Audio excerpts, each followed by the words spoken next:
En todas las culturas hay monstruos, ¿verdad? Esas figuras del folclore que se han usado durante generaciones para que los niños se comieran toda la verdura o se fueran a la cama sin rechistar.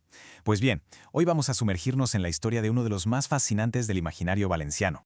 Nuestra historia empieza en un lugar muy concreto, Tibi, en Alicante, junto al pantano en funcionamiento más antiguo de toda Europa. Ahora, imaginaos la escena. Es de noche, todo está en silencio y de repente se empieza a oír un sonido que hiela la sangre como si alguien arrastrara pesadas cadenas. El pánico era tal que la gente se encerraba en sus casas muertos de miedo. Pero la cosa no acababa ahí, porque el miedo no solo venía del pantano. Se decía que el peligro de verdad, el más grande, se movía por encima de sus cabezas, sigiloso, en los tejados de las casas. Así que la pregunta era, ¿qué o quién era esa criatura que les tenía a todos aterrorizados? Bueno, pues ha llegado el momento de ponerle nombre a ese miedo. En esta primera parte vamos a descubrir la identidad de este misterioso monstruo de los tejados. Su nombre era la Cuarentamaula. Pero ojo, que la cosa tiene miga, porque dependiendo de la zona, también la conocen como Cucamaula o Quicamaula. Parece que cada pueblo tenía su propia versión del nombre y, como veremos, del monstruo. Para entender bien qué es la Cuarentamaula, hay que saber para qué servía. Pertenece a una categoría de seres que se llaman espantamaíndaes.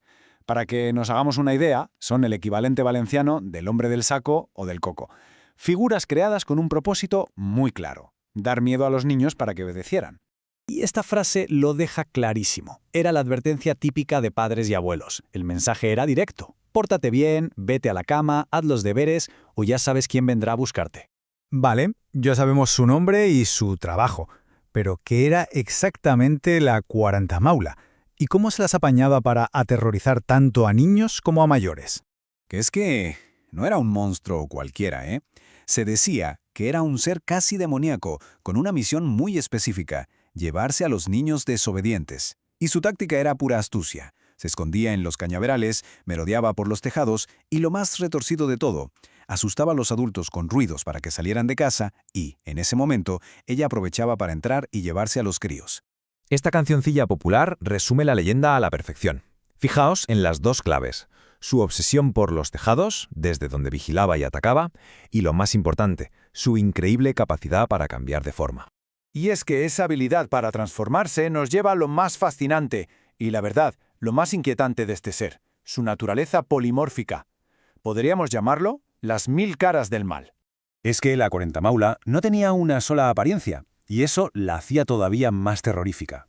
En Tibi, por ejemplo, la describían como una especie de bicho mitad humano o mitad gallina, con cuello de buitre. Una cosa rarísima. Pero luego, en la Valla de Albaida, era una bruja que se convertía en gato. Y en otros sitios podía ser un caracol enorme o un demonio con mucho pelo. Una auténtica locura. Este boceto lo clava, refleja a la perfección esa naturaleza indefinida, casi como una pesadilla hecha de trozos de otros seres. Y es que ahí está la clave. Como no se la podía definir, como podía ser cualquier cosa, el miedo que provocaba era mucho, mucho más profundo. Y esto nos lleva a una reflexión muy potente. El hecho de que la Cuarentamaula pudiera ser cualquier cosa, incluso a un animal tan inofensivo como un gato o un caracol, es una metáfora genial de una idea muy antigua: que el mal no tiene un único rostro, que puede esconderse donde menos te lo esperas y bajo cualquier apariencia. Bueno, ese era el monstruo del pasado, pero ¿y ahora? ¿Qué papel juega la Cuarentamaula en el siglo XXI? Pues su historia ha dado un giro que nadie se esperaba. La transformación es sencillamente asombrosa. La Cuarentamaula ha pasado de ser una herramienta para dar miedo a convertirse en un símbolo del patrimonio cultural valenciano. Lo que antes era una leyenda susurrada entre dientes, ahora protagoniza libros y hasta películas. Ha dejado de ser un motivo de terror para ser una fuente de orgullo local. Y la prueba es esta: el ser que provocaba pesadillas ahora es un disfraz para niños y la heroína de sus propios cuentos. El mito se ha reinventado por completo. Es una pasada. Hoy la Cuarentamaula vive una segunda juventud.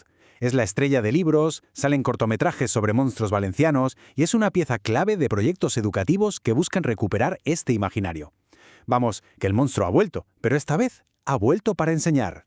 Y aquí lo dejamos. La historia de la Cuarentamaula nos demuestra cómo una figura de terror puede acabar siendo un tesoro cultural. Y nos deja con una pregunta flotando en el aire. ¿Los monstruos cambian? ¿Evolucionan con nosotros? Pero, ¿acaso desaparece alguna vez nuestra necesidad de contar historias sobre el miedo? Ahí queda la reflexión.